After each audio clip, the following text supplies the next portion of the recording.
पण जर हे उपाय जर का आपण करत गेलो तर आपल्या बॅच 100% सक्सेस होतात.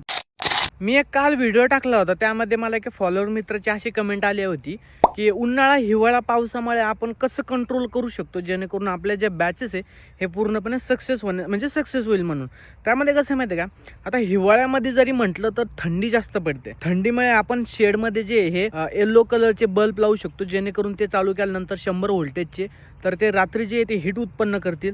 शेडच्या जर तिन्ही साईडना म्हटलं तर आपण पिवळ्या कलरचं थप्पड लावू शकतो, जाड कलरचं, जेणेकरून बाहेरची जी थंडी हवा आहे ती पूर्णपणे आतमध्ये येणार नाही आणि आतमध्ये जे हे पूर्णपणे हीट उत्पादन होईल. आणखी शेडमध्ये हीटर पण लावू शकतो जेणेकरून आपण मेंटेन करू शकतो हिवाळ्यामध्ये.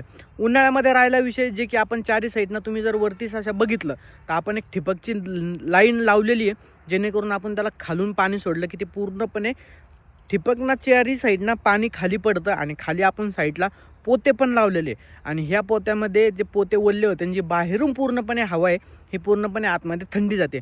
वरचा शेडचा जर आकार म्हणतात आपण सिमेंटाचे पत्र ठेवलेले, सिमेंटाच्या पत्रामध्ये वरती स्प्रिंकलर पण चालू केले तर ते सिमेंटाचे पत्र थंडे पडते. त्यांची वरतून येणारं जी हवा आहे ही पूर्णपणे कॉन्स्टंट म्हणजे थंडी असते, म्हणजे जास्त उन्हाळ्यामध्ये त्यामध्ये इश्यू होत नाही. आणि राहिला पावसाळ्याचा विषय, पावसाळ्यामध्ये सहसा आपण तसं काही करत नाही, पण आपण तेवढी काळजी घेतो का पावसाळ्यामध्ये जे पावसाचं पाणी पडतंय तुतीच्या पालावरती तर ते आपण ओला पाला आळ्यांना टाकत नाही, कारण की त्यामध्ये रोग येण्याची शक्यता असते, ग्लासरी पण येऊ शकते आणि बॅचमध्ये समजा ॲव्हरेजमध्ये पण काही प्रॉब्लेम होऊ शकतो.